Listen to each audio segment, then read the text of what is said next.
Hello नमस्कार भाई, कैसे हैं आप लोग। उम्मीद है सब अच्छे होंगे और अपने घर पर बेहतरीन ढंग से रह रहे होंगे। अब हम लोग क्या करेंगे, एसएससी सीजीएल का डेट बढ़ चुका है। ठीक है, पोस्टपोन्ड हो चुका है एग्ज़ाम, इसलिए हम बीच में ब्रेक कर दिए थे क्योंकि पूरा कंप्लीट नहीं हो पाता सेट। अब फिर से हम आए हैं, स्टार्ट फिर से किए हैं। इस बार सेट पूरा कंप्लीट करवाएंगे। 143 सेट्स हैं। ठीक है, 3 सेट पहले हो चुके हैं, अब चौथा सेट पर हम लोग आए हैं। तो हम लोग एस एस सी सी जी एल का जनरल अवेयरनेस का इतना बढ़िया से तरीका से तैयारी कर लेते हैं कि 40 नंबर मार्क्स अपने इस बेसिस पर भी हम लोग क्या कर सकते हैं, उठा सकते हैं। तो 40 प्लस मार्क्स का मिशन रखना है।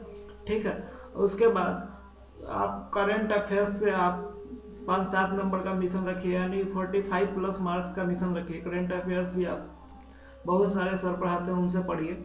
ठीक है, तो हम क्लास को क्या करते हैं, आगे बढ़ाते हैं। तो पहला क्वेश्चन है, संसदीय स्वरूप सरकार में क्या होता है। तो क्वेश्चन का पहला का 4 ऑप्शन है कि इनमें से कोई एक ही ऑप्शन सही होंगे। तो बताइए कौन सा ऑप्शन सही है। पहला ऑप्शन, विधानमंडल न्यायपालिका के प्रति उत्तरदायी होती है। दूसरा ऑप्शन है, कार्यपालिका विधानमंडल के प्रति उत्तरदायी होती है। तीसरा ऑप्शन है, विधानमंडल कार्यपालिका के प्रति उत्तरदायी होती है। चौथा ऑप्शन है, न्यायपालिका विधानमंडल के प्रति उत्तरदायी होती है।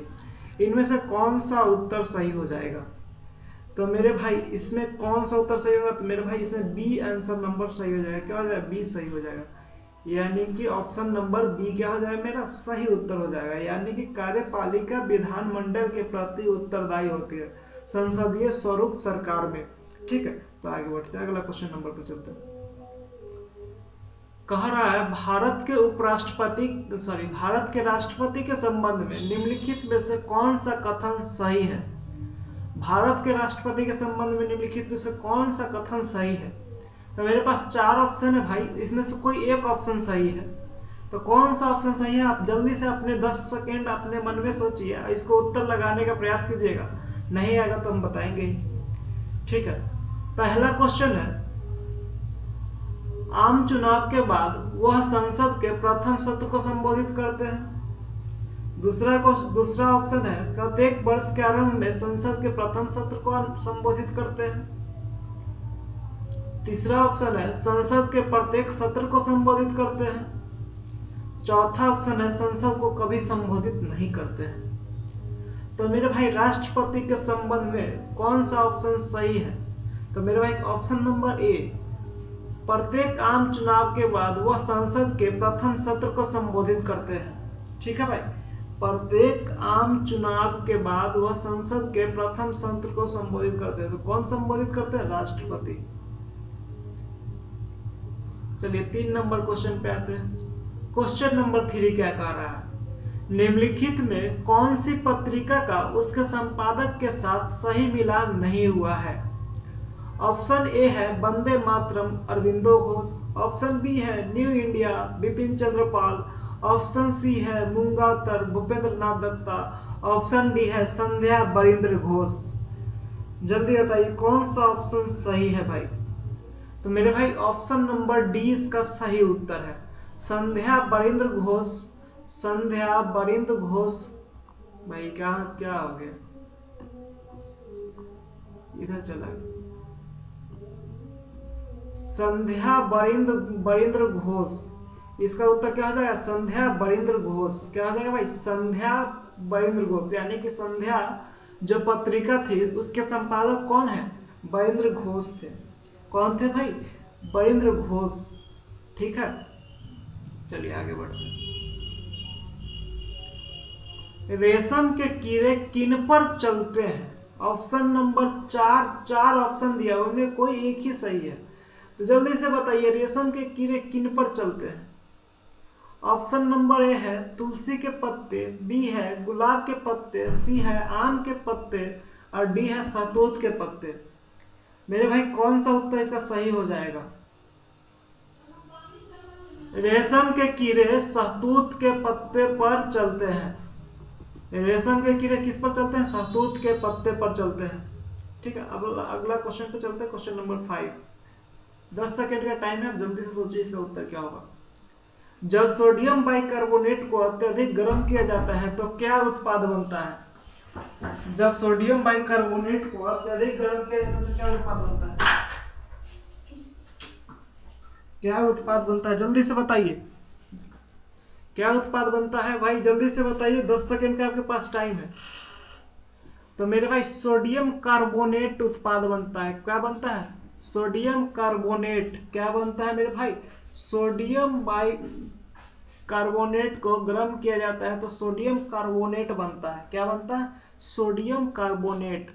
ठीक है, इसका ऑप्शन क्या हो जाएगा? ए हो जाएगा, सोडियम कार्बोनेट। ठीक है, अब आगे बढ़ते हैं।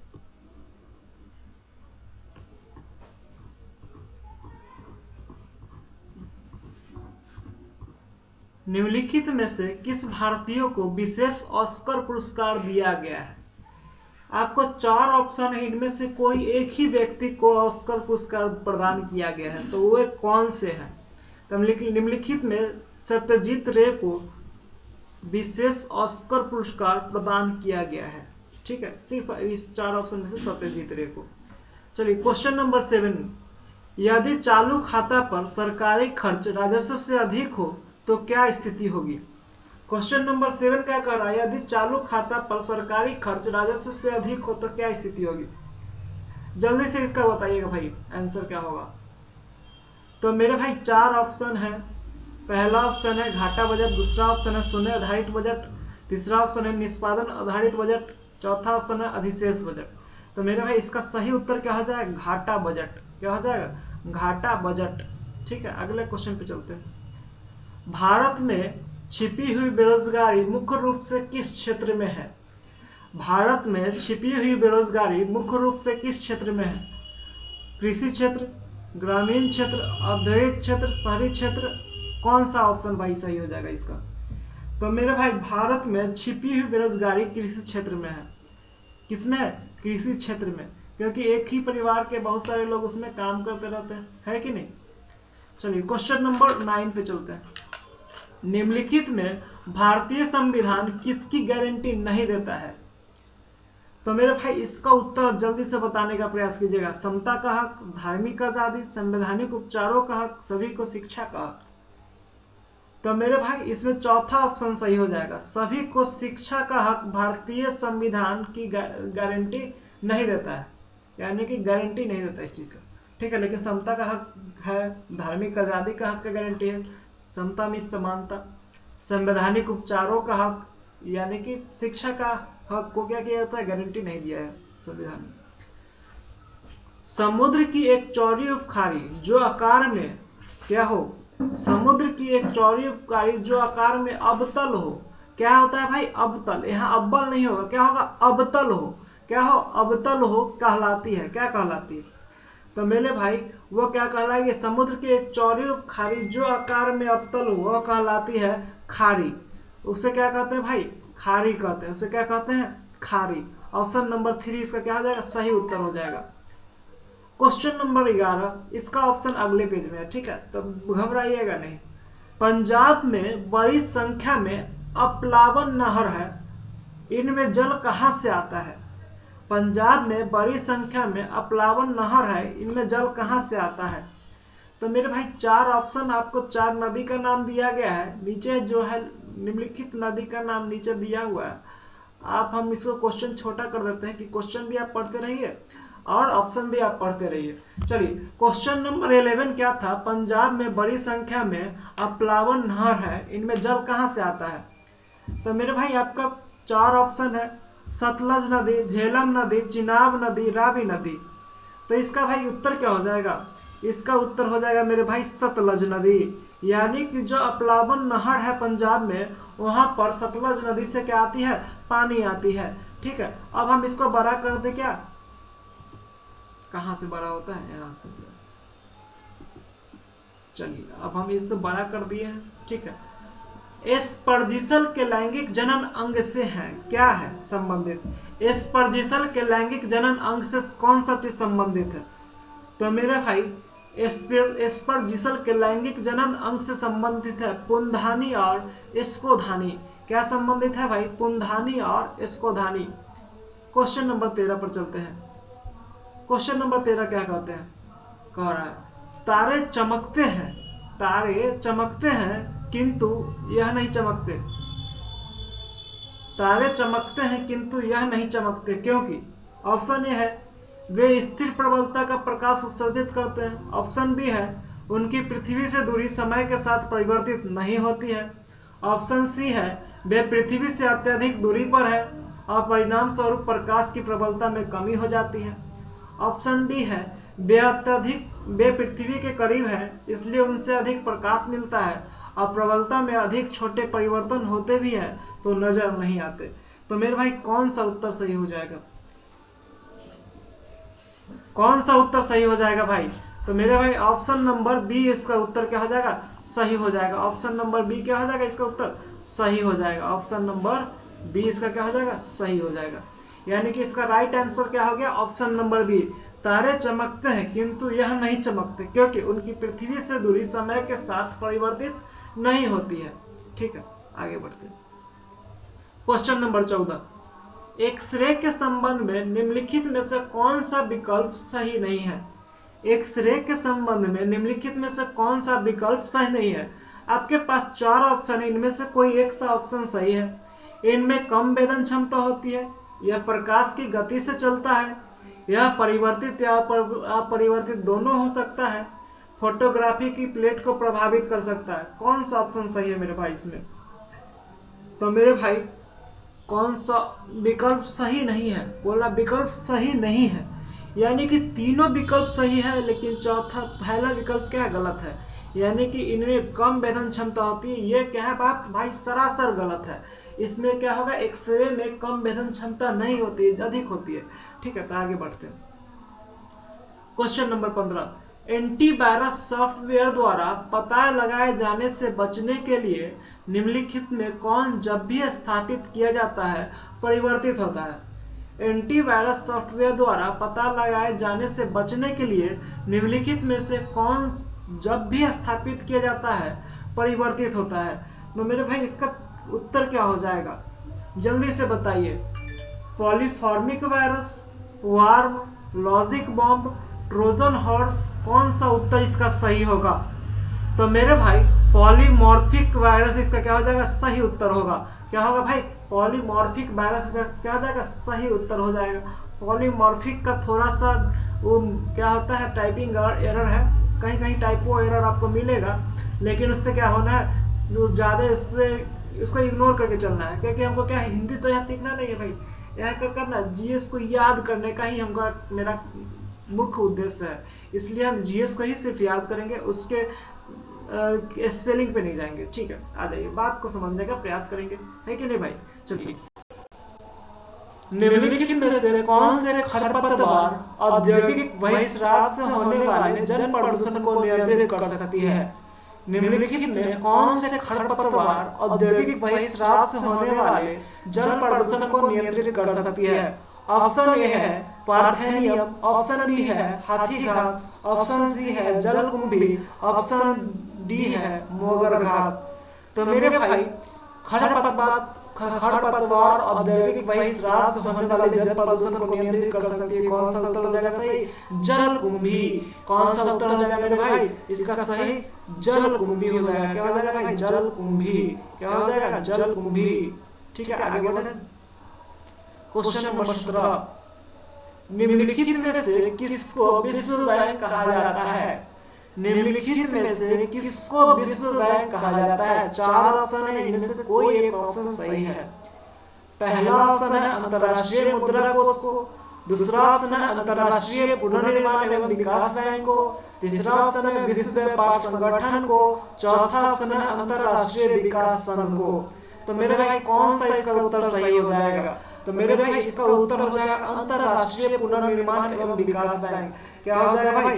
अंतर्राष्ट्रीय पुनर्निर्माण एवं विकास बैंक। क्या हो जाएगा? अंतर्राष्ट्रीय पुनर्निर्माण एवं विकास बैंक। क्या हो जाएगा? अंतर्राष्ट्रीय पुनर्निर्माण एवं विकास बैंक। ठीक है भाई, क्या हो जाएगा? अंतर्राष्ट्रीय पुनर्निर्माण एवं विकास बैंक। चलिए अगला क्वेश्चन पे चलते हैं। प्लेइंग इट माय वे पुस्तक के लेखक के नाम बताएं। प्लेइंग इट माय वे पुस्तक के लेखक के नाम बताना है, यानी कि प्लेइंग इट माय वे किसने लिखी? पहला ऑप्शन है सचिन तेंदुलकर, दूसरा वीरेंद्र सहवाग, तीसरा युवराज सिंह, चौथा चेतन चौहान। तो जल्दी से इसका उत्तर बताने का प्रयास करेंगे, जल्दी से बताइए उत्तर भाई। तो मेरे भाई इसका उत्तर क्या हो जाएगा, सचिन तेंदुलकर। यानी कि सचिन तेंदुलकर ने ही क्या लिखा, प्लेइंग इट माय बे लिखा। इन्होंने क्या लिखा, प्लेइंग इट माय बे लिखा है। ठीक है, अगला क्वेश्चन नंबर पे चलते हैं, क्वेश्चन नंबर 19। क्वेश्चन नंबर 19 क्या कह रहा है, निम्नलिखित में से कौन सा उत्पादन संघ कार्टेल का उदाहरण है। कार्टेल, उत्पादन संघ कार्टेल का उदाहरण, कौन सा उत्तर इसका सही हो जाएगा। आपके पास 4 ऑप्शन है, पेट्रोलियम निर्यातक देशों का संगठन, दूसरा ऑप्शन है अंतरराष्ट्रीय मुद्रा कोष, तीसरा ऑप्शन है संयुक्त राष्ट्र संघ, चौथा ऑप्शन है विश्व व्यापार संगठन। तो मेरे भाई इसका कौन सा उत्तर आपको सही हो जाएगा। तो मेरे भाई इसका पहला उत्तर क्या हो जाएगा, मेरे सही हो जाएंगे। क्या हो जाएगा मेरे भाई, सही हो जाएगा पहला उत्तर, पेट्रोलियम निर्यातक देशों का संगठन। यानी कि निम्नलिखित में से उत्पादन संघ का उदाहरण क्या है, पेट्रोलियम निर्यातक देशों का संगठन। इसे हम क्या कहते हैं, ओपेक भी कहते हैं, OPEC, ओपेक। ठीक है भाई, आगे बढ़ते हैं। अपशिष्ट सलेज, अपशिष्ट सलेज जो जल है, अपशिष्ट जल क्या है, अपशिष्ट जल क्या है, अपशिष्ट सलेज जल क्या है। रसोई से निकलने वाला अपशिष्ट जल है, स्वच्छ घर से निकलने वाला अपशिष्ट जल है, कारखानों से निकलने वाला अपशिष्ट जल है, अस्पतालों से निकलने वाला अपशिष्ट जल है। तो मेरे भाई इसका कौन सा उत्तर सही हो जाएगा, कौन सा उत्तर सही हो जाएगा। देखिए भाई, अपशिष्ट जल मतलब स्लेज दे दिया है। स्लेज शब्द का प्रयोग वेस्ट वाटर का वर्णन करने के लिए किया जाता है, जो कि दैनिक गतिविधियों में गौण उत्पादन जैसे नहाने, रसोई, बर्तन धोने या कपड़े धोने के लिए यह क्या किया जाता है, प्रयोग किया जाता है। तो मेरे भाई यह रसोई से निकलने वाला अपशिष्ट जल है। अपशिष्ट जल स्लेज क्या है, रसोई से निकलने वाला अपशिष्ट जल है। क्या भाई, रसोई से निकलने वाला अपशिष्ट जल है। चलिए अब आपके पास फिर से एक क्या आ गया, क्वेश्चन आ गया, जो कि इसका उत्तर अगले में क्या कह रहा है, उत्तर प्रदेश की प्रथम महिला मुख्यमंत्री कौन थी। उत्तर प्रदेश की प्रथम महिला मुख्यमंत्री कौन थी।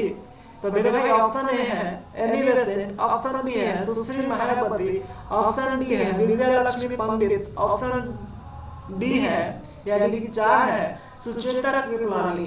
उत्तर प्रदेश की पहली महिला मुख्यमंत्री मेरे भाई सुचेता कृपलानी थी। कौन थी, सुचेता कृपलानी। सुचेता कृपलानी कौन थी भाई, सुचेता कृपलानी। ठीक है, क्वेश्चन नंबर 22 पे चलते हैं।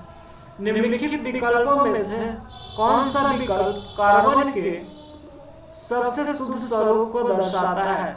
निम्नलिखित विकल्पों में से कौन सा विकल्प कार्बन के सबसे शुद्ध स्वरूप को दर्शाता है। एंथ्रासाइट, काजल, ग्रेफाइट, लकड़ी का कोयला। तो मेरे भाई इसका उत्तर क्या हो जाएगा, एंथ्रासाइट। क्या हो जाएगा भाई, एंथ्रासाइट। एंथ्रासाइट में टाइपो एरर है, इसको आप क्या कीजिएगा, सुधार लीजिएगा। ठीक है, इसको समझने का प्रयास कीजिएगा। निम्नलिखित विकल्पों में से कौन सा विकल्प कार्बन के सबसे शुद्ध स्वरूप को दर्शाता है। तो एंथ्रासाइट दर्शाता है। ठीक है भाई, ऑप्शन नंबर ए। चलिए क्वेश्चन नंबर आगे बढ़ते हैं। दिलवारा का जैन मंदिर कहाँ स्थित है। दिलवारा का जैन मंदिर कहाँ स्थित है। ये क्वेश्चन बहुत आसान क्वेश्चन है। तो मेरे भाई दिलवारा का जैन मंदिर राजस्थान में स्थित है। इसको बताने का जरूरत था नहीं था मेरे भाई, नहीं था। चलिए आज भर के लिए इतना ही, फिर मिलेंगे अगले वीडियो में। तब तक हंसते मुस्कुराते रहिए, जीवन में हिस्सा लेते रहिए, खूब आगे बढ़िए। आप मिशन एसएससी सीजीएल पे जुड़ जाइए, हम आपके साथ लगातार बने रहेंगे जीएस लेकर के। ठीक है, नमस्कार, हंसते रहिए, मुस्कुराते रहिए। जय हिंद। फिर से